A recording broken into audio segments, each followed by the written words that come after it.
Assalamu alaikum. I hope you all are doing well. Welcome to Gosiali Education Academy.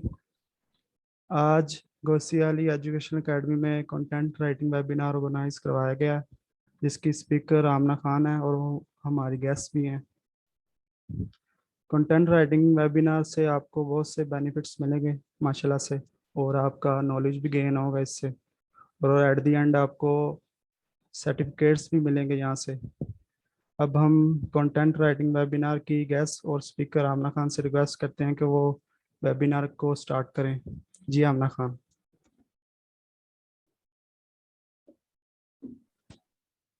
अस्सलाम वालेकुम everyone. उम्मीद सब ठीक ही होंगे और आज आप जिस मकसद पूरा होगा, मैं कोशिश करूंगी कि इतना भी टाइम है उसमें मैं आपको सब कुछ कवर करवा सकूं जो कि आपके लिए इम्पोर्टेंट है। फॉर एग्जांपल कि कंटेंट राइटिंग क्या है, इसका स्कोप क्या है, इसकी इम्पोर्टेंस क्या है और ये करते कैसे हैं। तो हम स्टार्ट करते हैं। तो सबसे पहले मैं आपको ये बताऊंगी कि कंटेंट राइटिंग बेसिकली है क्या। मैं आप लोगों को नॉर्मली नहीं बताऊंगी, मैं आपको प्रोफेशनल लिहाज से बताऊंगी कि प्रोफेशनल अगर हम इसका लेना चाहें, मतलब इसको प्रोफेशनली इस पे वर्क करना चाहें तो वो कैसे करेंगे हम। ठीक है, तो असल में इसकी बिजनेस, मतलब इसकी बिजनेस में क्या वैल्यू है, ऑर्गेनाइजेशंस कंटेंट राइटर्स को कैसे उसके साथ उनके साथ बिहेव करती हैं, उनको उनकी कितनी जरूरत है, ये सब कुछ मैं आपको बताऊंगी। तो सबसे बड़ी बात ये जो यहाँ पे बहुत सारे ऐसे स्टूडेंट्स होंगे जो बिजनेस के भी होंगे। ठीक है, तो नॉर्मली बिजनेस में ये कहा जाता है कि कस्टमर इज अ किंग, लेकिन कंटेंट राइटिंग लैंग्वेज में कहा जाता है content writer is a king. मतलब ये कि कंटेंट राइटर होगा तो आपका बिजनेस चलेगा, आपकी ऑर्गेनाइजेशन वर्क करेगी, अदरवाइज आपकी ऑर्गेनाइजेशन वर्क नहीं कर सकेगी। क्योंकि जब तक बिजनेस में कस्टमर्स नहीं होते बिजनेस नहीं चल सकता। इसी तरह हम जैसे ऑनलाइन काम करते हैं, ठीक है, बहुत सारी वेबसाइट्स हम देखते हैं जिसमें बिजनेसेस अपने बारे में बताती हैं कि वो क्या काम कर रहे हैं, क्या काम नहीं कर रहे हैं। उसी तरह कंटेंट राइटिंग जब तक नहीं होगी तो बिजनेस कैसे बताएंगे अपने बारे में। कंटेंट राइटर्स असल में बिजनेसेस को, ऑर्गेनाइजेशंस को प्रेजेंट कर रहे होते हैं। आपका कंटेंट कैसा है, आपका कंटेंट अगर अच्छा है या बुरा है, वो कंपनी को शो करेगा। तो उस लिहाज से इफेक्टिव कंटेंट राइटिंग कैसे करते हैं, इंगेज करते हैं, ठीक है, इंटरटेन करते हैं और अचीव योर गोल करते हैं। मतलब ये है कहने का कि कंटेंट राइटिंग में तो क्या करते हैं, कंटेंट राइटिंग बेसिकली यही है कि आपकी वेबसाइट आप बनाते हैं कि इसमें आप वेबसाइट में जो लाइव होता है वो बताते हैं कि मतलब कंपनी की या बिजनेस की कितनी सेल हुई, कितनी परचेज हुई, तो वो सब कुछ आप बता रहे होते हैं। तो असल मतलब ये होता है कि कंटेंट राइटिंग में आपने जो कंपनी का गोल होता है उसको अचीव करना होता है। आपका जो मतलब कंपनी का गोल होगा, बिजनेस का गोल होगा, वही आपका गोल होगा। ठीक है, हम क्योंकि यहाँ बिजनेस के लिहाज से बात कर रहे हैं तो मैं आप लोगों को बिजनेस की एग्जांपल्स इसलिए दे रही हूँ क्योंकि आप लोग इससे बेहतर तरीके से समझ सकेंगे। लेकिन एंड पे आपको अगर कोई भी क्वेश्चन होगा तो एंड पे आप मुझसे कर सकते हैं, मैं आपको आंसर कर दूंगी। ठीक है, उसके बाद हम बात करते हैं कि ये इम्पोर्टेंट क्यों है। देखिए, अब जैसे मैंने आपको बताया कि जब तक कस्टमर्स नहीं होंगे तो हमारा काम कैसे चलेगा। कोई भी चले बिजनेस से हटकर भी अगर देखिए तो जब तक हमारे पास कस्टमर्स नहीं होंगे हमारा काम नहीं चल सकता। ठीक है, तो अगर हमने वेबसाइट बनाई है, उस पर हम कंटेंट राइटिंग कर रहे हैं, अगर तो हमारी कंटेंट राइटिंग अच्छी होगी तो जो विजिटर्स होंगे, फॉर एग्जाम्पल मैं विजिटर हूँ और कोई ऐसा कंटेंट जो मुझे अट्रैक्ट करता है तो हो सकता है मैं उनकी फ्यूचर कस्टमर भी हूँ। तो फ्यूचर कस्टमर बनाने के लिए विजिटर्स को कंटेंट राइटिंग अच्छी करनी पड़ती है। ठीक है, इस पर बहुत ज्यादा ध्यान भी इसीलिए ही दिया जाता है क्योंकि देखिए बहुत सारे लोग ऐसे हैं जो आपसे बिजनेस करते वक्त या आपसे परचेजिंग करते वक्त, जैसे आप देख लें, आप जाते हैं कि फॉर एग्जाम्पल आप दराज पे जाते हैं, ठीक है, दराज पे आप जाते हैं, आप जाके कोई भी चीज लेते हैं तो आप फौरन ऑर्डर नहीं कर देते। आप पहले जाकर वहां पे कस्टमर्स के व्यूज चेक करते हैं कि उनको कैसी चीजें मिली, क्या ये जो कंपनी है क्या ये सही प्रोडक्ट भी डिलीवर कर रही है कि नहीं कर रही। तो आप ये सब कुछ देखते हैं और फिर आप ना उनसे परचेजिंग करते हैं। तो वेबसाइट पे भी यही होता है, पहले आप कंपनी के बारे में सर्च करते हैं, कंपनी कैसी है, क्या इसका प्रोडक्ट सही है, क्या ये अपने कस्टमर्स को सही सर्विसेज प्रोवाइड कर रही है कि नहीं, उसके बाद ही आप लोग उससे परचेजिंग करते हैं। तो कंटेंट असल में यही होता है कि कंटेंट में ही वो सब कुछ अपनी डिटेल बताते हैं कि हम ये प्रोवाइड कर रहे हैं या नहीं कर रहे हैं, हमारी क्वालिटी कैसी है, ये सारी जो इम्पोर्टेंट इंफॉर्मेशन होती है वो कंटेंट में ही मेंशन की जाती है। दूसरी बात ये इसकी एक इम्पोर्टेंस ये भी कि आप लोगों को ना हाई क्वालिटी कंटेंट रेडी करना पड़ता है, ठीक है, क्योंकि आपने बिजनेस फर्म मतलब फर्म तो आपने चलानी है, ऑर्गेनाइजेशन में आप काम कर रहे हैं, आप उनके लिए कंटेंट लिख रहे हैं, ठीक है। इसके लिए इम्पोर्टेंट ये भी है कि आप तब तक रैंकिंग पे नहीं आ सकते, जाहिर बात है आपके बिजनेस से ऊपर भी तो जाना है, आप लोगों ने अपने कंटेंट से ही उसको ऊपर लेके जाना है, ठीक है ना। तो आपके बिजनेस में ऊपर जाना है तो वो कैसे ऊपर जाएगा, अगर कोई आपके गूगल पे सर्च करता है, फॉर एग्जाम्पल आप गूगल पे जाकर कुछ भी सर्च करते हैं, तो वहाँ रैंकिंग पे लिखा आता है कि ये चीज टॉप पे जा रहा है आजकल, ठीक है ना। ऐसा होता है ना, बहुत सारे ड्रामास फिल्म्स वगैरह आई भी होती हैं कि ये आजकल सबसे टॉप पे जा रहा है।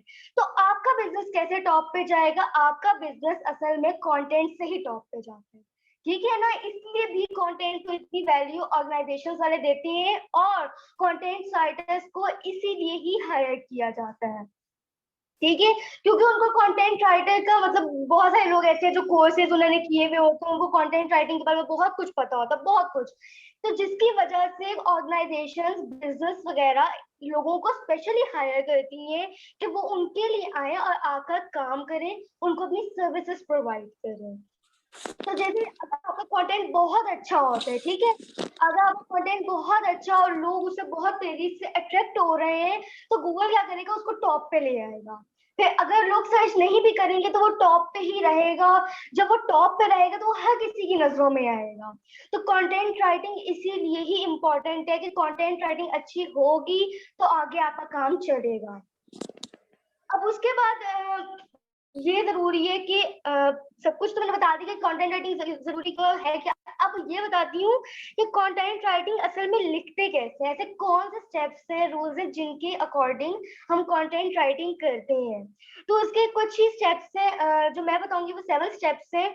उसमें एक है right a head turning headline, ठीक है, पहले मैं आपको स्टेप्स बता देती हूँ, बाद में इनकी डिटेल भी बता दूंगी। दूसरा क्रिएट अ हुक, मतलब इसका ये जिससे लोग अट्रैक्ट हों और रिसर्च करें और focus on a single purpose, write in a unique voice, optimise digital content और finally edit your work.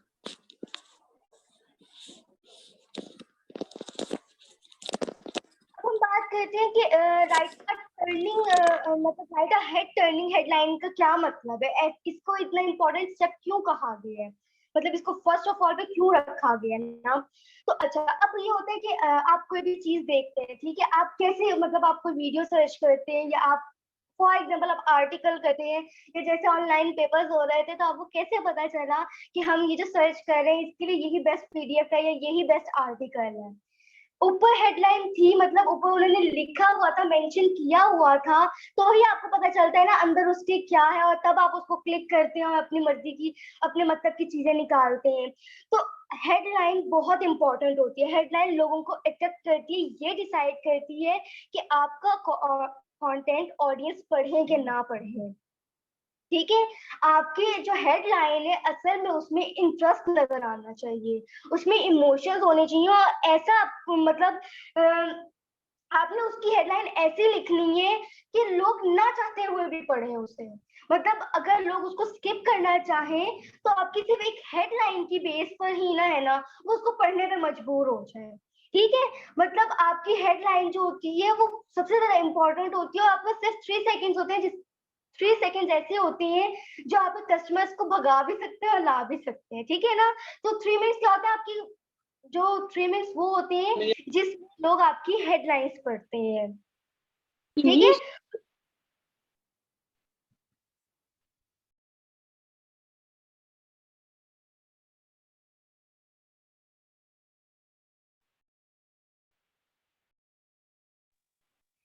Next point है क्रिएट अ हुक, ठीक है।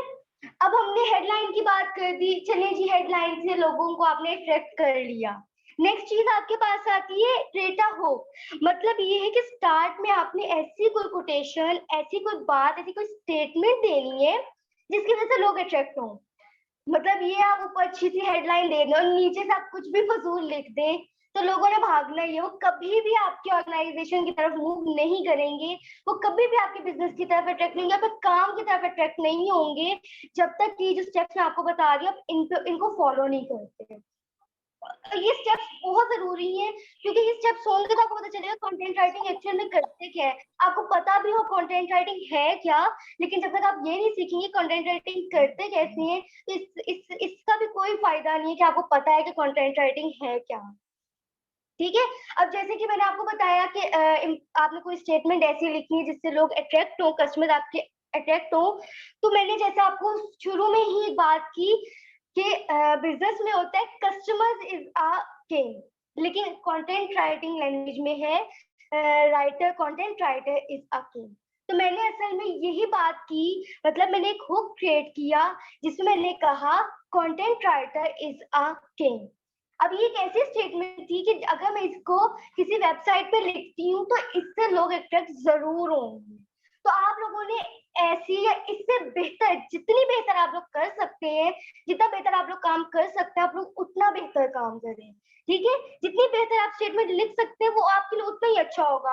और ये 3 मिनट ही होते हैं जिसमें आपकी जो है लोग हेडलाइन भी रीड करते हैं और आप ये हुक देखते हैं कि मतलब ऐसे स्टेटमेंट देखते हैं जो उनको अट्रैक्ट करती है कि वो इस काबिल है कि नहीं कि वो बाकी जो कंटेंट है वो पढ़े कि ना पढ़े।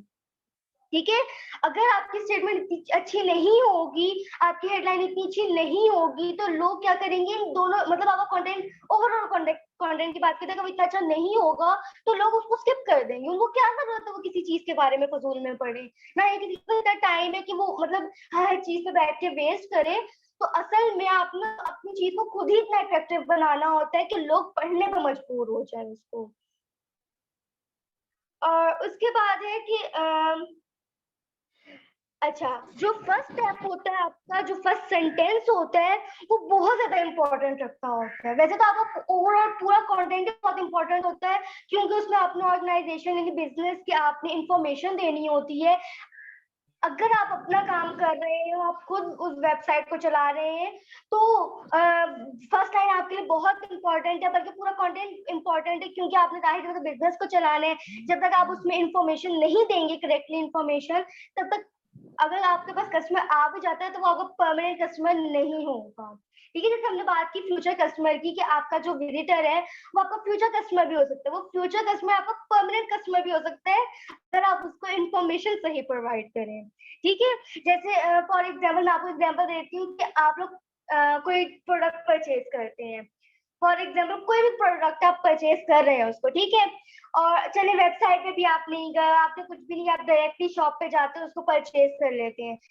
अगर तो वहां पे लोगों का रवैया आपके साथ अच्छा होगा, ठीक है, यानी जो आप लोगों को सर्विस प्रोवाइड कर रहे हैं उनका रवैया आपसे अच्छा होगा, प्रोडक्ट अच्छी होगी, वो आपको सही सही इंफॉर्मेशन भी प्रोवाइड कर रही होगी, और जो उन्होंने इंफॉर्मेशन दी होगी वो बिल्कुल सही इस लिहाज से होगी कि आप उसको जब खुद चेक करेंगे तो आपको पता चल रहा होगा हाँ जी उन्होंने हमें बिल्कुल सही बताया था, तो आप क्या करेंगे, आप वो शॉप छोड़ देंगे, आप बल्कि अपनी नेक्स्ट परचेजिंग भी उसी शॉप से करेंगे और यूं आप उनके परमानेंट कस्टमर बन जाएंगे, विजिटर कस्टमर से परमानेंट कस्टमर।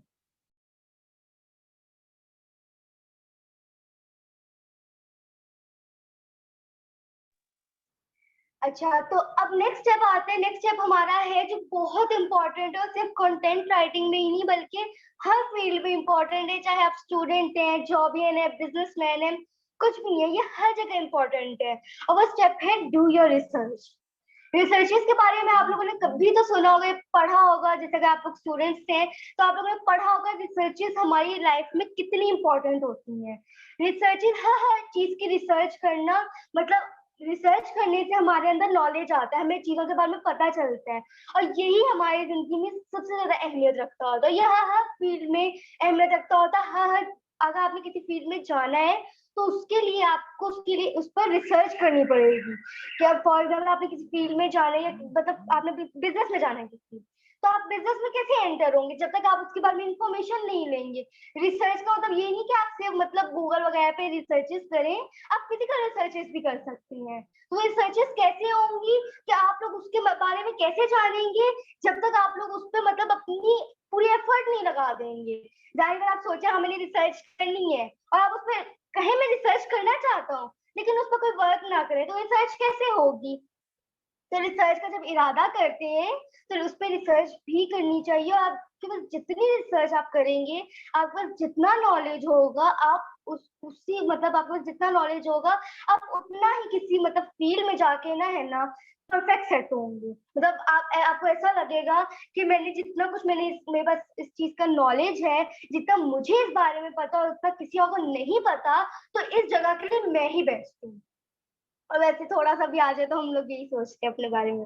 अच्छा, तो उसके बाद आते हैं focus on a single person. ठीक है, अब जैसे मैंने अपना मतलब सेशन हमारा स्टार्ट हुआ और तब से मैंने आपको बस सलाम किया, आपका हाल पूछा और उसके बाद मैंने अपनी बात स्टार्ट कर दी, तो इसका मतलब ये था कि मैं एक सिंगल पर्पस से वर्क कर रही हूँ। ठीक है, मतलब मैंने इर्द गिर्द की कोई बात नहीं की। जैसे मैं आप लोगों को बीच में एग्जांपल्स दे रही हूँ, तो इसका मतलब ये है, अगर हम इनडायरेक्टली देखें तो इसका मतलब ये है कि मैं अपने पर्पस से बात नहीं कर रही। ठीक है, लेकिन अपने पर्पस पे ही सिर्फ काम करना, मतलब आप समझाने का ये है कि अगर आप कंटेंट लिख रहे हैं, ठीक है, फॉर एग्जांपल कंटेंट ना सिर्फ बिजनेसेस पे नहीं लिखी जाती, बहुत सारी और चीजों पे भी कंटेंट्स लिखे जाते हैं क्योंकि कंटेंट्स की भी टाइप्स होती हैं। ठीक है, लेकिन मैं आपको ओवरऑल टाइप का मतलब ओवरऑल कंटेंट का बता रही हूँ। अच्छा, तो अब क्या होता है, हम नॉर्मल कोई कंटेंट लिख रहे हैं, बेस्ट फ्रेंड पे कंटेंट लिख देते हैं। ठीक है, अब मैं बेस्ट फ्रेंड पे बात करने के अलावा पूरी दुनिया की बात करने लग जाऊं, मतलब एक टॉपिक पे बात करते करते उसको इनकम्प्लीट छोड़ दूं और दूसरा टॉपिक शुरू कर दूं, तो आप मुझे बताएं क्या ये सही होगा कि नहीं होगा। ये बिल्कुल सही नहीं होगा। अगर आप किसी चीज पे कंटेंट लिख रहे हैं तो आपका मतलब आपने सिर्फ एक सिंगल पर्पस पे फोकस करना है। आपने अपनी बात, अगर आप किसी मशीनरी की इंफॉर्मेशन दे रहे हैं, आपने अपनी मशीनरी की इंफॉर्मेशन देते देते किसी और की मशीनरी की इंफॉर्मेशन नहीं देने लग जानी। आपने कस्टमर्स को अपनी तरफ अट्रैक्ट करना है, तो लिहाजा आप अपनी चीज की तारीफ करेंगे, अपनी चीज के बारे में बताएंगे। अगर तो आपने कहते हैं कि हमने किसी और मतलब कस्टमर्स को किसी और फर्म के पास, किसी और ऑर्गेनाइजेशन के पास भेजना है, फिर आप जिसकी मर्जी बात करें। लेकिन अपनी तरफ कस्टमर्स को अट्रैक्ट करने के लिए, अपने कंटेंट को बेहतर बनाने के लिए, अपने कंटेंट को टॉप रैंकिंग पे लाने के लिए आपको एक सिंगल पर्पस पे ही वर्क करना होगा। ठीक है, और इसके लिए मैं आप लोगों को सबसे बेस्ट यही बताऊंगी कि अब जैसे हम बातें करते हैं, ठीक है, किसी से हम कोई बात कर रहे हैं या फॉर एग्जांपल कोई लेक्चर शेयर हो रहा है, ठीक है, तो हम ये होते हैं, हमारे पास हमें पता तो बहुत कुछ होता है लेकिन हम कंफ्यूज हो जाते हैं। ठीक है, कोई बात करते करते कंफ्यूज हो जाना या उसी कंफ्यूजन में बातें भूल जाना, तो इसके लिए बेस्ट यही रहेगा कि आप लोग पेपर वर्क करेंगे। ठीक है, जैसे कि अब मैंने यहाँ आने से पहले एक बार पेपर वर्क कर लिया था ताकि वही चीजें मुझे याद भी रह जाए, मैं आप लोगों को बता भी सकूं, क्योंकि जब हम कोई काम कर रहे होते हैं या हम कोई बात कर रहे होते हैं तो हम एक जगह पे फोकस करके कर रहे होते हैं। मतलब अब जैसे मैं फोकस करके आप लोगों को बता रही हूँ, इसके बीच में ये होगा कि मेरे जहन में और भी बहुत सारी बातें आएंगी कि मैं आपको ये इन्फॉर्मेशन भी दे देती हूँ, वो भी दे देती हूँ, लेकिन ये होगा इससे मैं बहुत सारी बातें भूल भी जाऊंगी, क्योंकि मैं आप लोगों को जाएगी तो कंटेंट राइटिंग के बारे में बताऊंगी या मतलब उससे हटके थोड़ी और इन्फॉर्मेशन देना चाहूंगी।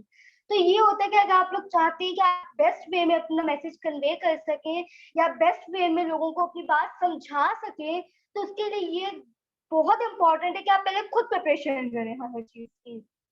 ओवर कॉन्फिडेंट होने की जरूरत नहीं है, कॉन्फिडेंट होना ही आपका काफी है। तो उसके लिए आप पेपर वर्क करें, पेपर वर्क करेंगे तो कॉन्फिडेंट कॉन्फिडेंट भी होंगे और आपका काम बेस्ट भी होगा। ठीक है, तो ये पेपर वर्किंग बहुत इंपॉर्टेंट है, हर लिहाज से बहुत इंपॉर्टेंट है, सिर्फ कंटेंट राइटिंग के लिहाज से इंपॉर्टेंट नहीं है। ठीक है, उसके अलावा जब जैसे हम बात करते हैं सिंगल पर्पस की, तो आपका एक जगह पे ही एक टॉपिक पे रहना, कांस्टेंट रहना बहुत जरूरी है।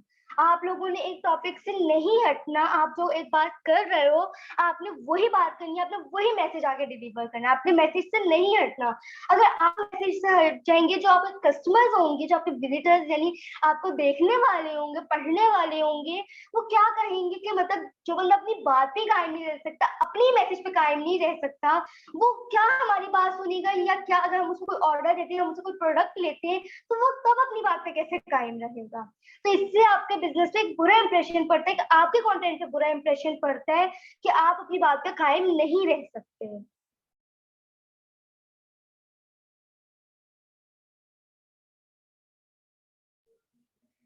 अच्छा, तो फोकस ऑन सिंगल पर्पस हो गया। अब नेक्स्ट हमारा टॉपिक है right in a unique voice. अब इसका क्या मतलब है? असल में इन सारी बातों का एक ही मतलब है, मतलब ये सारी बातें आपको एक तरफ ही, एक ही रास्ते की तरफ, रास्ते अलग अलग है, मंजिल एक ही है इन सबकी, ठीक है। इसमें भी ये बात की, अगर right in a unique voice मतलब ये कि आपने ना प्लेगरिज्म में नहीं लिखना। इसका मतलब ये होता है कि पहली बात ये मैं आपको बताऊं कि हर चीज की प्रोनाउंसिएशन अलग होती है, अलग रहने मतलब मुख्तलिफ शहरों में रहने वाले लोगों की, एक ही मुल्क के मुख्तलिफ शहरों में रहने वाले लोगों की प्रोनाउंसिएशन अलग होती है, ठीक है। तो मैं प्लेगरिज्म वर्ड यूज कर रही हूँ, हो सकता है कि और लोग इसे और वर्ड में बुलाते हो, मतलब उनकी प्रोनाउंसिएशन और हो। अच्छा, तो इसका मतलब यार कॉपी पेस्ट नहीं करना, ठीक है। जैसे पेपर्स में आप लोग करते हैं, ऑनलाइन पेपर्स में कॉपी पेस्ट कर देते हैं, ठीक है। तो ऐसा कॉपी पेस्ट नहीं करना। ऐसा कॉपी पेस्ट करने से आपके कंटेंट का और आपके कंटेंट से आपकी फर्म यानी आपके बिजनेस का बुरा इम्पैक्ट पड़ता है, ठीक है। मतलब आप किसी की इंफॉर्मेशन, एक फॉर एग्जांपल एक मिल है, ठीक है, एक मिल है, एक टेक्सटाइल मिल है, ठीक है। टेक्सटाइल मिल ने अपने बारे में कोई इन्फॉर्मेशन वेबसाइट पे दी, और आपकी भी टेक्सटाइल मिल है, और आप वही इन्फॉर्मेशन जाके कॉपी पेस्ट करते हैं अपने में। तो ऐसा पॉसिबल नहीं है, ऐसा करना बहुत गलत बात है। आप अपनी इंफॉर्मेशन दें, अपनी वर्डिंग में इंफॉर्मेशन दें। आप अपनी वर्डिंग में जो काम करेंगे वो सबसे बेस्ट होगा। दूसरों की वर्डिंग चोरी करने से कुछ भी नहीं होगा, ठीक है ना। तो आप लोगों ने प्लेगरिज्म का ख्याल रखने की प्लेगरिज्म ना ही हो तो बेहतर है। क्योंकि देखिएगा आप एक चीज लिख रहे हैं, ठीक है, और वही चीज आप विजिटर है। अब विजिटर्स तो लाखों होते हैं, ठीक है। अब आपको तो नहीं पता ना कौन सा विजिटर्स कौन सा आर्टिकल्स पढ़ता है, कौन सी बुक्स रीड करता है, या कहाँ कहाँ उसकी रिसर्चेज है, ठीक है। फॉर एग्जाम्पल कि आपने कंटेंट लिख दिया, अब वो कॉपी पेस्ट लिख दिया, मतलब कॉपी करके लिखा, वो प्लेगरिज्म फ्री नहीं था, ठीक है। और एक विजिटर आता है, वो कंटेंट पढ़ता है, वो कहता है ये भी पढ़ा हुआ है, ठीक है। तो सोचिए अगर वही बात ये आपके सामने कर दे कि ये कंटेंट तो मैंने वहां पढ़ा था, ये लाइनें मैंने वहां पढ़ी थी, तो क्या इंप्रेशन रह जाता है। मतलब आप लोग सोचेंगे यार इसे तो वहां पढ़ा है, मेरे कंटेंट की क्या वैल्यू रह गई, आपकी बात की वैल्यू खत्म हो जाएगी। आपकी का जो इम्प्रेशन है कस्टमर्स पे, आपके बिजनेस का जो इम्प्रेशन है वो तो डाउन हो जाएगा। वो कहेंगे इनकी तो बातें ही कॉपी पेस्ट है। तो इस लिहाज से आपने प्लेगरिज्म का ख्याल रखना है। आपने कंटेंट ऐसा लिखना है जो आपकी कंपनी को प्रमोट करे, ठीक है ना। मतलब अगर अपनी वर्डिंग में लिखेंगे, अपनी लैंग्वेज में लिखेंगे, ऐसी बात करेंगे जो कि कंपनी को प्रमोट कर सकते, तो वो आपका बेस्ट कंटेंट राइटर तस्वुर किया जाएगा, ठीक है। आपका मकसद क्योंकि आप एक कंपनी के लिए काम कर रहे हैं, एक बिजनेस के लिए काम कर रहे हैं, तो आपका हर हर फर्द का वहां उस कंपनी में, उस बिजनेस में हर हर फर्द का ये उसकी जिम्मेदारी है कि वो ऐसा काम करे कि कंपनी बदनाम ना हो, उसका नाम ही हो, ठीक है ना। तो आपका कंटेंट राइटर जो आपका जो कंटेंट है वो बहुत जरूरी है। तो उस लिहाज से आपका आपका फर्ज बनता है कि आप ऐसा कंटेंट लिखें जो कंपनी को प्रमोट ही करे, ठीक है। और प्रमोट कैसे करेगी, आपके कंटेंट से जब लोग अट्रैक्ट होंगे, ठीक है।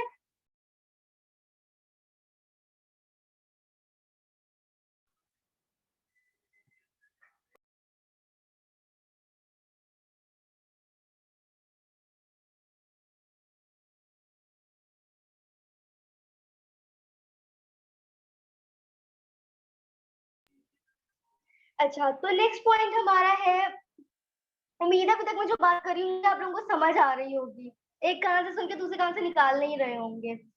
अच्छा, कुछ लोगों को वॉइस इशू है।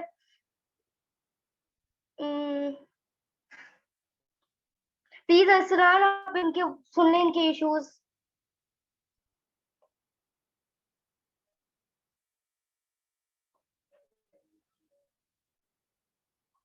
अच्छा, तो नेक्स्ट पॉइंट है, आप सबको मेरी आवाज तो क्लियर है ना?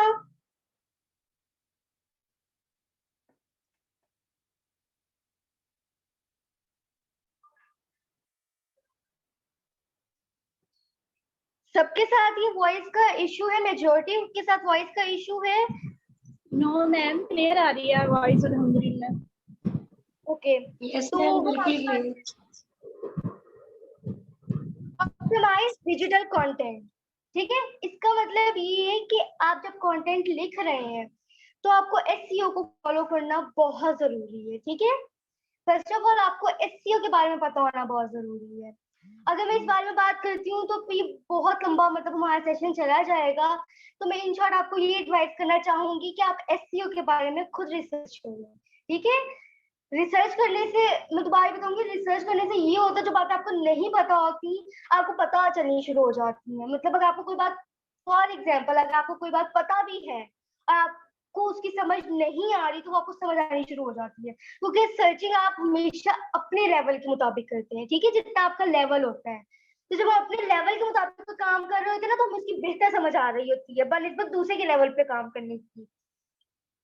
अच्छा, तो सीईओ के बारे में आप खुद सर्च करें, लेकिन मैं थोड़ा बहुत आपको यहाँ बता भी देती हूँ कि अगर आपने कंटेंट राइटिंग करनी है तो आपको एसईओ के हर हर जो स्टेजेस है उनको फॉलो करना बहुत जरूरी है, ठीक है। और ये कंटेंट राइटिंग के लिए बहुत इंपॉर्टेंट पॉइंट है। अच्छा, अब एसईओ जो है कंटेंट राइटिंग, वो है क्या? मतलब एसईओ जो एज अ कंटेंट राइटिंग क्या वर्क है इसका? ये है कि आपने शॉर्ट पैराग्राफ लिखने हैं। मैं हमेशा इसमें वो इस सेशन में वो मेंबर्स भी हैं जो हमारे ग्रुप में हैं, जीईए के ग्रुप में है, कंटेंट राइटिंग ग्रुप में, डिपार्टमेंट में, और उनको भी मैं वो बात मतलब सिर्फ इसी टॉपिक के बारे में, इसी टॉपिक पे बार बार बात करती रहती हूँ कि आप लोगों ने कंटेंट लिखना है, लेकिन आपने नॉवल के एपिसोड नहीं लिख देनी, आपने बड़ी बड़ी तहरीरें नहीं लिख देनी, आपने छोटे छोटे पैराग्राफ लिखना। आपने जितना छोटा आपका कंटेंट होगा उतना ही लोग आपके साथ आपकी तरफ अट्रैक्ट होंगे। फॉर एग्जाम्पल, आपको एग्जाम्पल देती हूँ, आप फेसबुक पे जाते हैं, ठीक है, मेजोरिटी फेसबुक ही यूज करती होगी, या इंस्टाग्राम पे आप जाते हैं, ठीक है, या किसी भी सोशल मीडिया साइट पे चले जाते हैं। वहां पे आप देखते हैं दो टाइप्स की पोस्ट। एक देखते हैं कि एक पोस्ट पे शेरो शायरी, यानी सिर्फ 2 लाइनों की शेरो शायरी लिखी हुई है, ठीक है, और दूसरी तरफ आप देखते हैं एक नॉवल की पूरी एपिसोड लिखी हुई है। अब आपको इंटरेस्ट नॉवल में होता है और आपको मतलब आप की कोई दिलचस्पी नहीं होती शेरो शायरी में, लेकिन आप ये बात लिख लें, आप उसी चीज को पढ़ेंगे जो छोटी होगी। आप कहेंगे ये तो टाइम ही कम लेती है, तो हम शेरो शायरी रीड कर लेते हैं। आप वहां से उस नॉवल को छोड़ देंगे जिसमें आपको इंटरेस्ट होगा, और आप उस चीज को पढ़ेंगे जिसमें आपको इंटरेस्ट नहीं होगा। मतलब जितना छोटा, जितनी छोटी चीज होती है, लोग उतना ही अट्रैक्ट होते हैं उसकी तरफ। तो शॉर्ट पैराग्राफ, उसमें शॉर्ट सेंटेंसेस लिखने बहुत जरूरी है, मतलब शॉर्ट शॉर्ट पैराग्राफ लिखें ताकि उसको लोग रीड करें, ठीक है। और शॉर्ट पैराग्राफ में ऐसा नहीं कि आप कहे कि अब मैं शॉर्ट पैराग्राफ नहीं लिख सकता क्योंकि जी मेरी बात बहुत ज्यादा है, मेरे पास बहुत ज्यादा बातें हैं, मेरे पास इन्फॉर्मेशन बहुत ज्यादा है, मैं सारी इन्फॉर्मेशन देना चाहता हूँ, तो आप उसके लिए सेंटेंसेस अपने बड़े कर दें। ऐसा कभी मत करें। आप ऐसा करेंगे ना तो लोग नहीं होंगे सिर्फ, वो नहीं पढ़ेंगे, क्योंकि सेंटेंस खत्म होता है ना तो एक हौसला होता है। आप एक बुक पढ़ रहे हैं, जब तक वो चैप्टर खत्म नहीं होता ना, वो आपके लिए मतलब आपको बहुत मुश्किल लगता है वो, लेकिन जैसे आपको पता चले कि यहाँ सिर्फ 1 पेज रह गया, सिर्फ 1.5 पेज रह गया, आप उस चैप्टर को तेजी से याद करते हैं, उस चैप्टर को तेजी से पढ़ते हैं। तो इसी तरह लोगों का भी बिजनेस में भी यही हाल होता है कि उनके पास इतना टाइम नहीं होता, किसी के पास भी आज तो इतना टाइम नहीं कि वो एक चीज के पीछे ही बैठा रहे। तो अगर आप सेंटेंसेस पैरा छोटा करके सेंटेंसेस बड़े कर देंगे तो ये भी सही नहीं रहेगा, ठीक है। और दूसरी बात, ये एक और इम्पोर्टेंट बात इसमें आती है कि आपको चाहिए कि आप अपनी बातें, जो अपने पॉइंट्स हैं, चाहे आप पैरा में ही लिख रहे हैं, आप उनको बुलेट्स में लिखें। बुलेट्स में लिखने से ये होगा कि लोग तेजी से अट्रैक्ट होते हैं, और इससे आपका काम जो है वो अट्रैक्टिव होता है, ठीक है। उसके अलावा अगर अब जैसे मैंने बात की थी कि कंटेंट शुड बी ऑप्टिमाइज, तो इसके लिए ये है कि अगर आप कोई स्टैटिकल डाटा एंटर कर रहे हैं, ठीक है, आपको इंफॉर्मेशन दे रहे हैं, जैसे आप पॉपुलेशन के बारे में बता रहे हैं कि पाकिस्तान की ओवरऑल पॉपुलेशन ये है और ओवरऑल वर्ल्ड की पॉपुलेशन ये है, या आप सिर्फ मतलब किसी एक मुल्क पे बात कर रहे हैं, ठीक है, आप उसकी पॉपुलेशन के बारे में लिखते हैं, उसकी अनएम्प्लॉयमेंट के बारे में लिखते हैं, अच्छा उसकी मतलब जैसे अनएम्प्लॉयमेंट गुर्बत के बारे में आप लिखते हैं, तो आप अगर उनके नंबर्स लिख रहे हैं तो नंबर्स लिखने का तरीका ये लोगों को क्या पता आप सच बोल रहे हैं कि झूठ बोल रहे हैं। अगर आपके पास कोई इन्फॉर्मेशन ऐसी है इस पे आपको लगता है मेरी इन्फॉर्मेशन बिल्कुल सही है, मैंने खुद कहीं से पढ़ी, आप तो मतलब कॉन्फिडेंट है आप उस चीज को लिखने में, तो आप ये करेंगे कि ऐसा जो स्टैटिकल डाटा होता है आप उसके साथ लिंक शेयर करेंगे, आप उसके साथ रेफरेंस देंगे कि ये चीज मैंने यहाँ यहाँ से पढ़ी, ताकि अगर वो चीज गलत भी हो तो उसका इल्जाम आप लोगों पे ना आए, ठीक है, लोगों को पता चले कि आपने यहाँ से पढ़ी थी तो लिहाजा किसी और पे बात है, ठीक है। तो आप लोगों ने अपने आप को सही प्रूव करने के लिए, अपने आप को सही प्रूव करने के लिए सबसे बेस्ट यही होगा कि आप रेफरेंस दे दें। जैसे फॉर एग्जांपल हम कोई कंटेंट लिखते हैं या कंटेंट की नॉर्मली बात कर लेते हैं, मैं आपको किसी हदीस के बारे में बताती हूँ, ठीक है, हदीस या पुरानी आयत के बारे में बता रही हूँ, तो आप में से फॉर एग्जाम्पल आप 20 लोग भी हैं तो आप लोगों में से 15 लोग यही सवाल करेंगे मैम आपने ये कहाँ पढ़ी थी, ठीक है।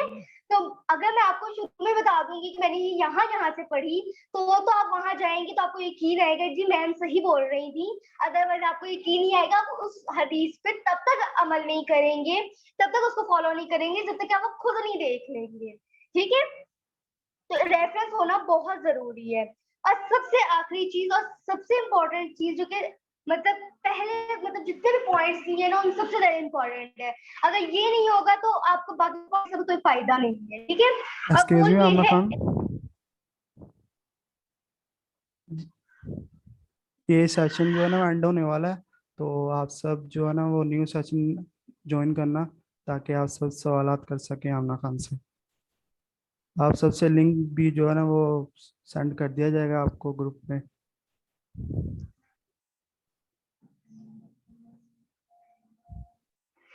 जी बताएं कितना टाइम रह गया है?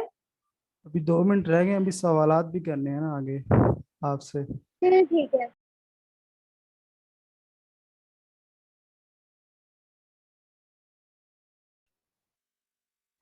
ओके, तो जहाँ पे बात एंड की थी वहीं से बात शुरू करते हैं। तो आपका 7th पॉइंट और सबसे लास्ट पॉइंट, पहले आप सब लोग मुझे बताते हैं आपको वॉइस मेरी क्लियर आ रही है? किसी का जी क्लियर है वॉइस।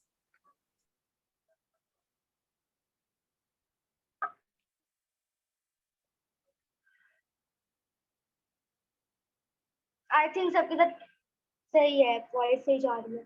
अच्छा, तो नेक्स्ट आपका जो पॉइंट है लास्ट पॉइंट है और बहुत इंपॉर्टेंट पॉइंट है, जब तक ये इस पे आप वर्क नहीं करेंगे आपका बाकी सारा कंटेंट फजूल जाता है, ठीक है। तो अब है ये आखिरी पॉइंट लेकिन है ये सबसे इम्पोर्टेंट पॉइंट, और ये पॉइंट है एडिट योर वर्क।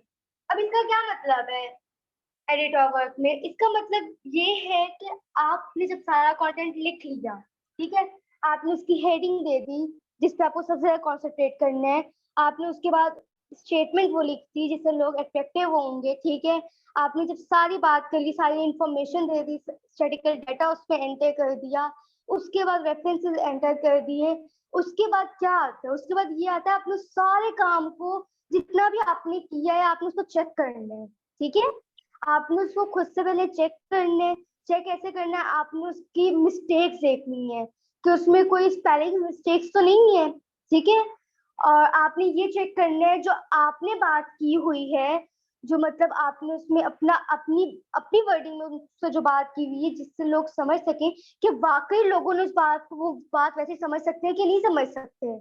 अक्सर ये होता है हम कोई बात लिख रहे होते हैं या हम कोई बात कर रहे होते हैं तो हमें ये पता ही नहीं चलता, हम अपनी हमारी तरफ से वो बात सही हो रही होती है लेकिन लोग उसका गलत मतलब निकाल रहे होते हैं। अगर आपने कम्युनिकेशन प्रोसेस में पढ़ा हो तो सबसे एंड वाली बात होती है डिकोडिंग, तो लोग डिकोडिंग गलत कर रहे होते हैं उसकी, ठीक है ना, लोग गलत उसको समझ रहे होते हैं।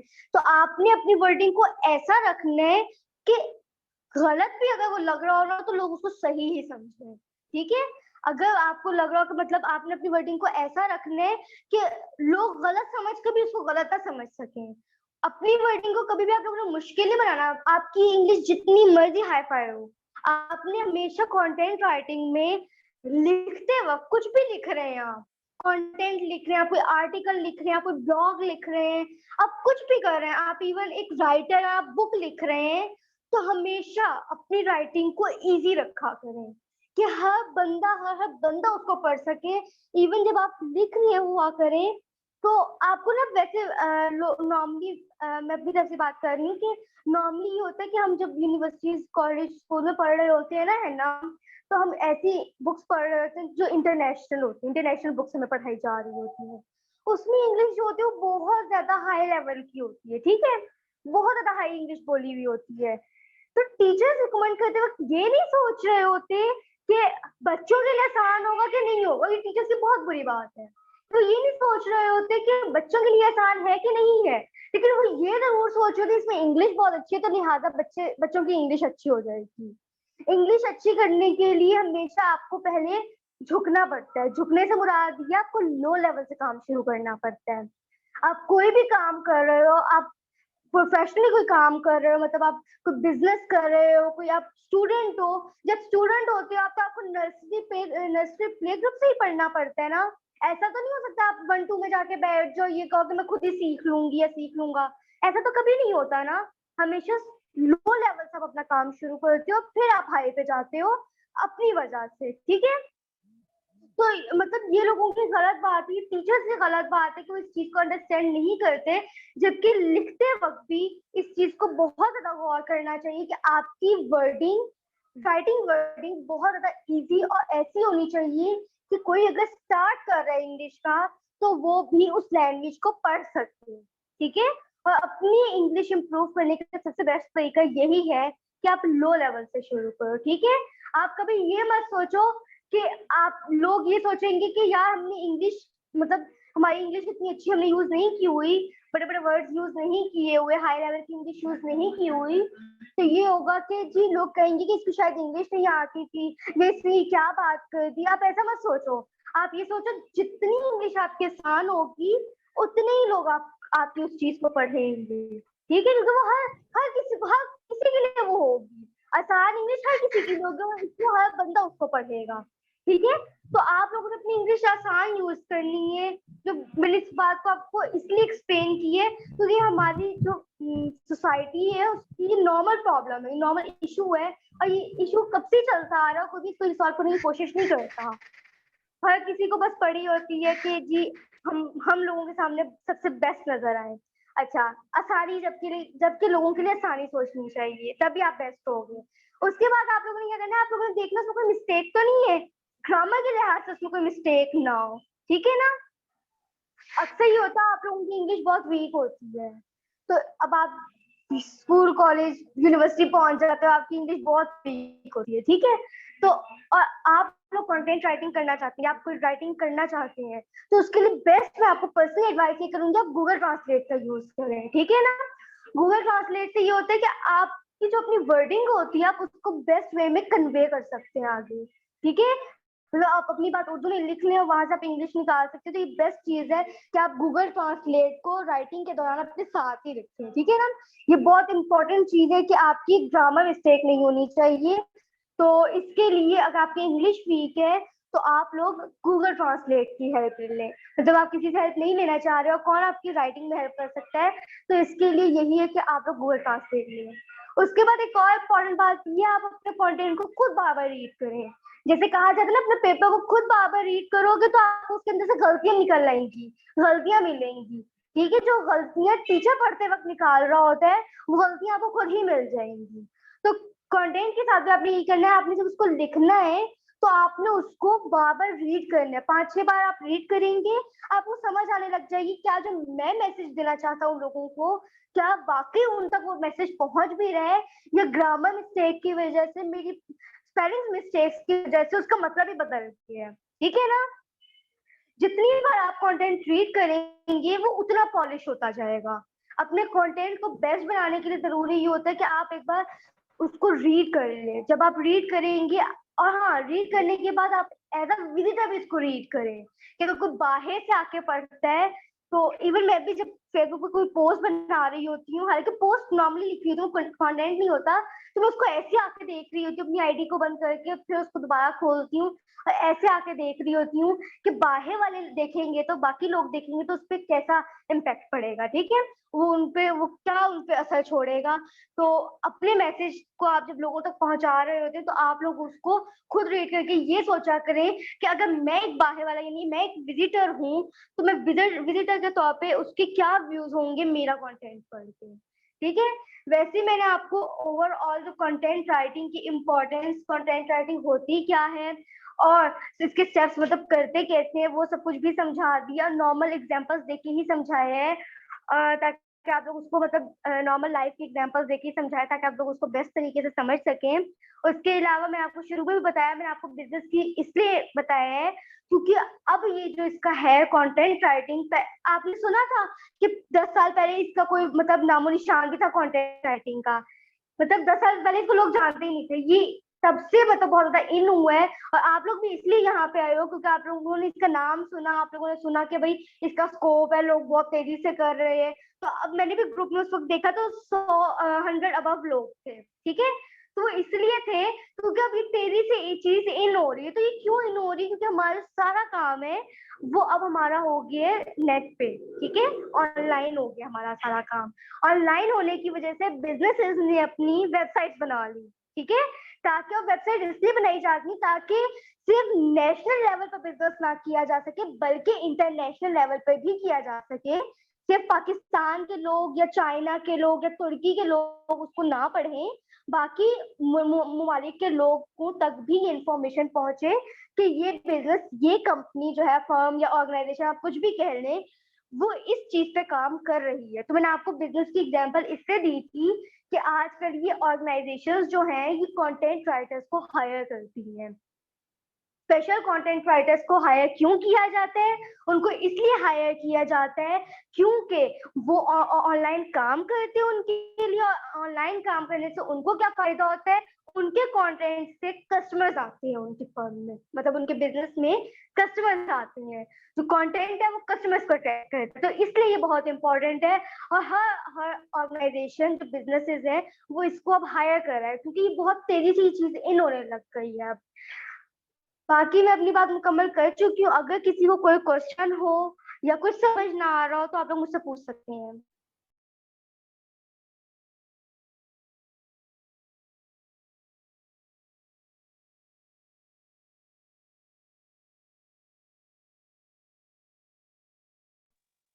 किसी को अगर कोई क्वेश्चन है तो वो मुझसे कर ले।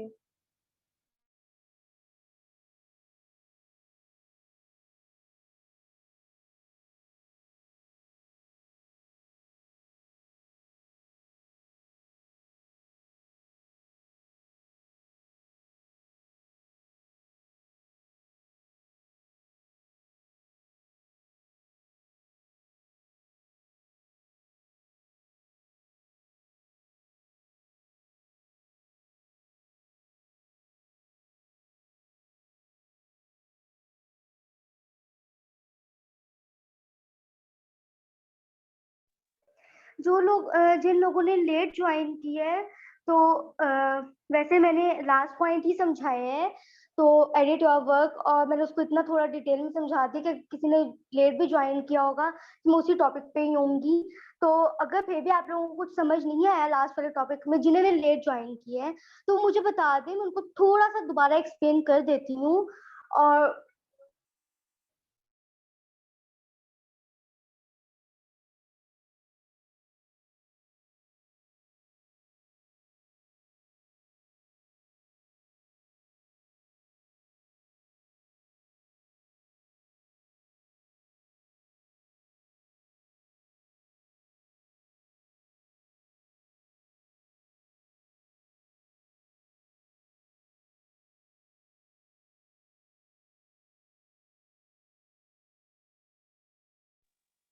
आप सबको इस सेशन की कंटेंट राइटिंग की समझ तो आ गई है ना?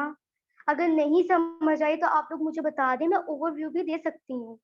आप लोग जब तक कुछ बोलेंगे नहीं या आप बताएंगे नहीं तो मुझे कैसे पता चलेगा कि आप लोगों को वाकई मेरी बात की समझ भी आई है कि नहीं आई?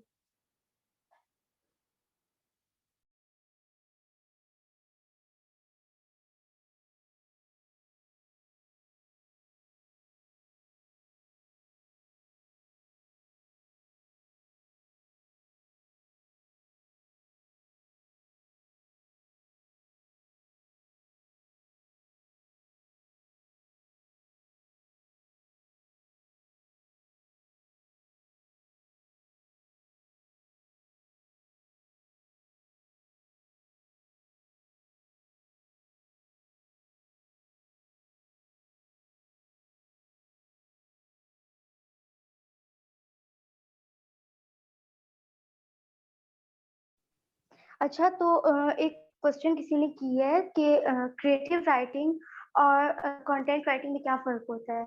तो मैंने आपको बताया कि मैंने आप लोगों को बिज़नेस की एग्ज़ाम्पल दी है। नॉर्मली एग्ज़ाम्पल नहीं दी मैंने आपको, लेकिन जो है मैं इन दोनों चीज़ों को ज़रूर मिक्स करती हूँ, वैसे इनमें फ़र्क है, लेकिन मैं इन दोनों चीज़ों को ज़रूर मिक्स करती हूँ क्योंकि हमारा एक पॉइंट था कि हमने इमोशंस और उसके मतलब इमोशंस और इंटरेस्ट पैदा करना होता है।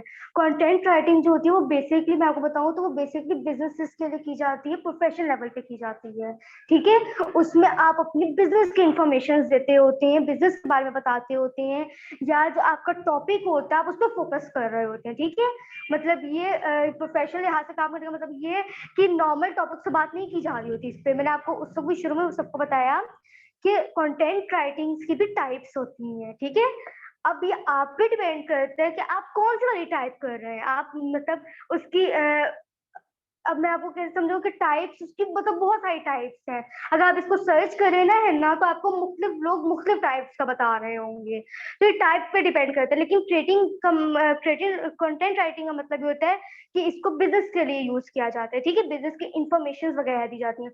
और क्रिएटिव राइटिंग का मतलब ये होता है आप ऐसा कुछ लिख रहे हैं, मतलब आप अपनी इमोशंस लिख रहे हैं, आप अपनी वर्डिंग बता रहे हैं, अपनी जो आप सोचते हैं, मतलब ये कि जैसे कि आप अपनी सोच बता रहे होते हैं, अपने एक्सप्रेशंस लोगों के साथ शेयर कर रहे होते हैं, आप अपनी फीलिंग्स जो है वो लोगों को बता रहे होते हैं। फॉर एग्जांपल जैसे मैंने आपको बीच में एक एग्जांपल बताई कि मेरा पर्सनल एक्सपीरियंस ये है कि आपको सॉरी या मैंने बात की शायद स्किप कर दी है कि मेरा पर्सनल एक्सपीरियंस में है और आपको मैं पर्सनली एडवाइस करूंगी कि आप लोग राइटिंग कर लिया करें, मतलब आप लोग लिख लिया करें बात करने से पहले। अगर तो आप पेपर वर्क कर लिया करेंगे तो बहुत अच्छी बात होगी। जैसे जैसे कोई हम बिल्डिंग या कोई प्रॉपर्टी खरीदने लगते हैं तो पेपर वर्क बहुत जरूरी होता है ना। इसी तरह आपका कोई काम करने से पहले, कोई बात करने से पहले पेपर वर्क बहुत जरूरी होता है।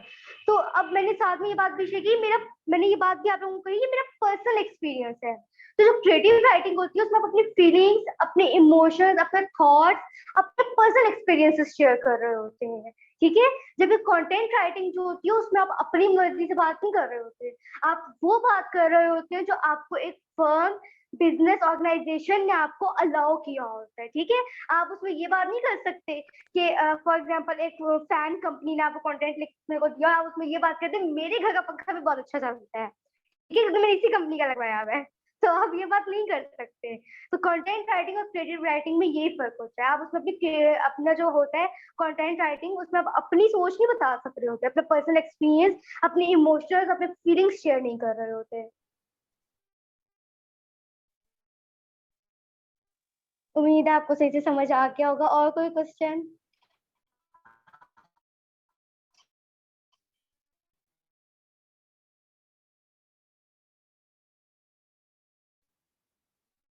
अस्सलाम वालेकुम मैम। वालेकुम अस्सलाम। जी मैम आपने ये तो बता दिया कंटेंट राइटिंग होती क्या है, इसकी इम्पोर्टेंस क्या है। मैम क्या आप ये बता सकती है कि हम इसे स्टार्ट कहाँ से लें, मतलब कोई ऐसी वेबसाइट, कोई ऐसा हमारे पास ग्राउंड जहाँ से हम स्टार्ट लें, यहाँ पे हम काम करना सीखें और फिर हम आगे से अपना काम करें। तैयबा बहुत अच्छा सवाल है और मैं आपको ये बताऊं, आप स्टार्ट ले चुकी हैं, ठीक है? आपने आज का जो सेशन अटेंड किया तो इसका मतलब ये आप स्टार्ट ले चुकी हैं। अब आप इस पर फर्दर वर्क करना चाहती हैं। आपने एक स्टेप रख ली है, ठीक है? असल में हम बहुत सारी बातें सोच तो लेते हैं लेकिन हम उस पर एक्ट या मतलब हम उस पर वर्क नहीं कर पाते। तो स्टार्ट आप ले चुकी हैं। अब आप क्या करेंगी, आप इस चीज पे फर्दर रिसर्च करेंगी, ठीक है? रिसर्चेस बहुत इंपॉर्टेंट होती है, तो आप इस चीज पे फर्दर रिसर्च करेंगी कि कंटेंट राइटिंग होती क्या है, ठीक है? आप जब उसको रिसर्च करने लगेंगी तो आप चाहेंगी कि अब मैं इस पे वर्क करना शुरू करूं, मतलब मैं थोड़ा प्रोफेशनलिज्म में आऊं ना। तो अब जैसे जीएई के एक डिपार्टमेंट है, कंटेंट राइटिंग डिपार्टमेंट, तो वहां हम लोगों को सिखा रहे होते हैं, वो वहां पे एक्सपीरियंस गेन कर रहे होते हैं। इसी तरह और भी बहुत सारी ऑर्गेनाइजेशंस और भी बहुत सारी फाउंडेशंस है जो आपसे काम ले रही होती हैं। आपको पेमेंट नहीं कर रही होती, लेकिन आपसे काम ले रही होती है। और आप वहाँ काम इसलिए कर रहे होते हैं ताकि आपको एक्सपीरियंस आ जाए। अगर आप काम शुरू करना चाहते हैं तो उसके लिए आप पहली बात, आप काम शुरू कर चुके हैं। आप सब लोग काम शुरू कर चुके हैं कि आपने एक सेशन ले ली है, ठीक है? लेकिन मजीद इस पे काम करने के लिए आप इस पे रिसर्च करें, आप लोगों से इस बारे में पूछें, आप मतलब पर्सनल इस पे लिखना शुरू करें, ठीक है। जैसे मैं आपको एग्जांपल दी कि कंटेंट राइटिंग आप मतलब मुख्तलिफ टाइप, तो आप एक काम करें, आप बेस्ट फ्रेंड पे कंटेंट लिखते हैं, ठीक है। तो आप जब कंटेंट लिखेंगे आप मतलब अपने काम का स्टार्ट करेंगी, और जब तक आप छोटे छोटे लेवल से स्टार्ट नहीं करेंगी तब तक आप प्रोफेशनल मतलब इस काम को प्रोफेशनल यूज नहीं कर सकते। तो यही है कि आप पहले रिसर्च करें और फिर आप कोई ऑर्गेनाइजेशन मतलब ज्वाइन कर लें, या वेलफेयर जैसे ऑर्गेनाइजेशन होती हैं आप उनको ज्वाइन कर लें, या जीएई को ज्वाइन कर लें। वो इसका इसका अलग से डिपार्टमेंट है, वो आपको एक्सपीरियंस देता है, आप वहां से एक्सपीरियंस गेन कर लें। तो आप ऐसे ही आप आगे बढ़ सकती हैं कि आप मुख्तलिफ जगहों पे काम करें, इसकी मुख्तलिफ मतलब इसके बारे में मजीद इसको मजीद स्टडी करें आप, क्योंकि आज हमारा सेशन इतना बड़ा नहीं था ना, हम इसको बड़ा कर सकते थे, वरना कंटेंट राइटिंग में बहुत सारी चीजें अब तो आ चुकी हैं। ये मैंने आपको सिर्फ नॉर्मल बेसिक्स बातें बताई हैं, वरना इसमें मतलब अगर आप मुकम्मल इसका कोर्स करने लगे ना, वैसे मेरा ये कहना है कि आपको छोटा काम करना चाहिए जिससे आपका टाइम भी वेस्ट ना हो, क्योंकि आप पढ़ भी लेते हैं, आप लोग मतलब सीख लेते हैं, लेकिन जब तक आप उस पर काम नहीं कर लेते ना, आप लोगों के मतलब कुछ लोग होते हैं जो थ्योरी लवर होते हैं, या कुछ लोग होते हैं जो प्रैक्टिकल लवर होते हैं, ठीक है। वो क्या करते हैं, उनको पढ़ना पसंद नहीं होता, उनको उस पर प्रैक्टिस करना यानी उनको प्रैक्टिकल करना पसंद होता है।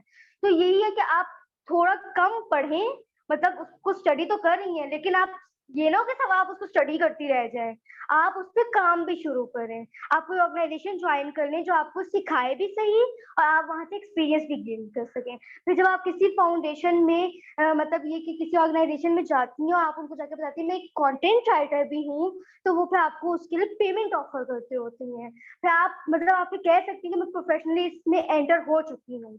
तो इसके यही स्टेप्स हैं, और ये स्टेप्स आप लोग खुद बनाते हैं अपने लिए। आपने स्टेप जैसे फर्स्ट स्टेप आपने खुद बनाया, बाकी स्टेप्स भी आप लोग खुद ही बनाएंगे अपने लिए। समझ आ गई? अस्सलाम वालेकुम। वालेकुम अस्सलाम। मेरा ये क्वेश्चन था कि आपने बस ये एक वेबिनार बस आज का दिन ही रखा था, इसके ऊपर कोई डिटेल कोर्स आपकी तरफ से होगा या नहीं होगा? वैसे जीएईए कोर्स नहीं करवा रहा, वो एक दिन का ही सेशन करवाया था। वेट आमना, वेट एक मिनट। जीएई कोर्स करवाएंगे, ज़रूर करवाएंगे। आगे हमारा लॉन्च होने वाला कोर्स बहुत जल्द, नवंबर में या दिसंबर में या अक्टूबर में इसमें होगा ज़रूर, लेकिन थोड़ा सा लेट हुआ है कुछ, क्योंकि वो आपकी ट्रेनर जो है वो कुछ बिजी थी इसलिए।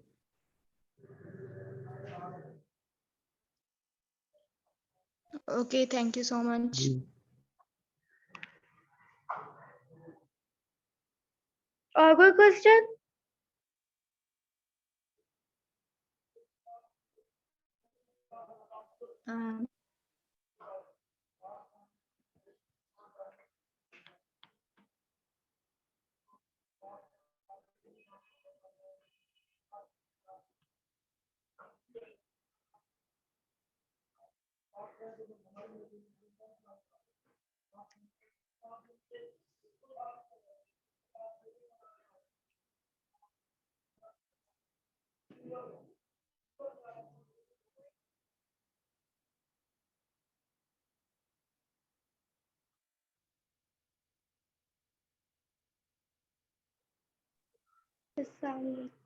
दूसरे कोर्स कौन न्यू आएगा?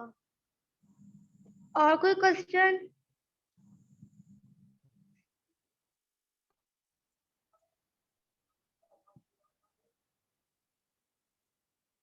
मुझे लगता है कि अब किसी को और कोई क्वेश्चन नहीं है, तो क्या हम अपना सेशन एंड कर लें?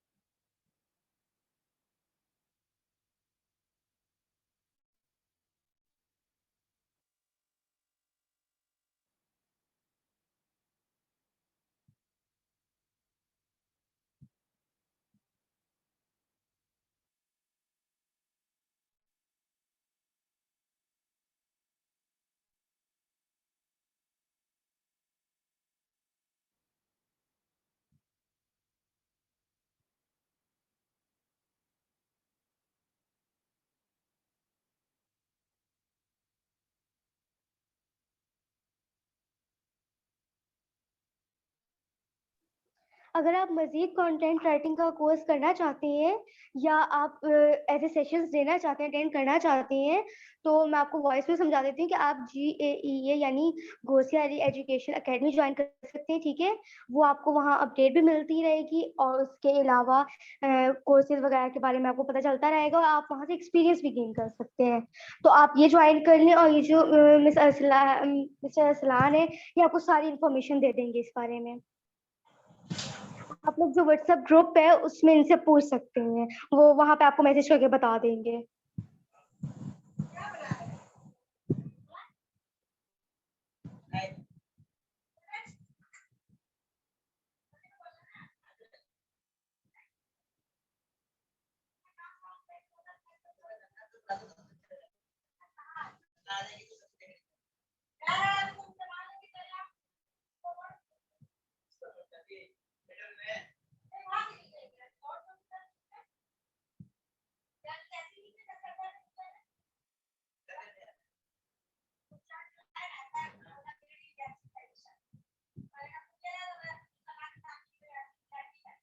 लेकिन इतना अच्छा और इतना महंगा नहीं लेंगी, इतना अच्छा और इतना महंगा नहीं लेंगी।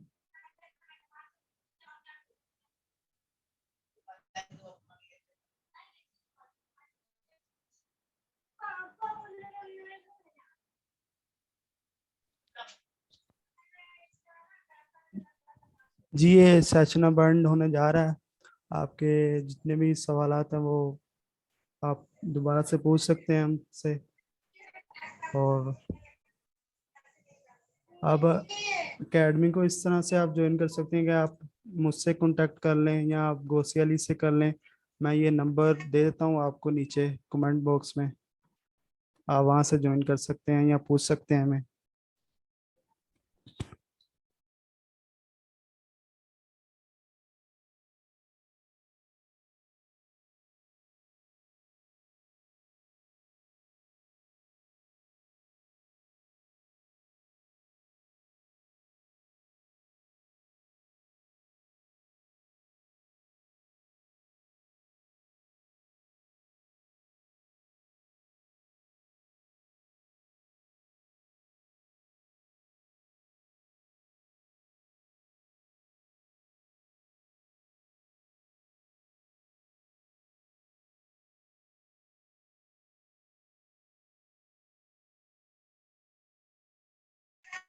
तो सेशन अब एंड हो रहे हैं, तो उम्मीद है आप सब लोगों ने बहुत कुछ सीख लिया होगा, कुछ ना कुछ तो सीख ही लिया होगा यहाँ से, और आप लोगों को बातें याद भी रहेंगी। तो अपना ख्याल रखिएगा। अल्लाह हाफिज। अल्लाह हाफिज। अल्लाह हाफिज।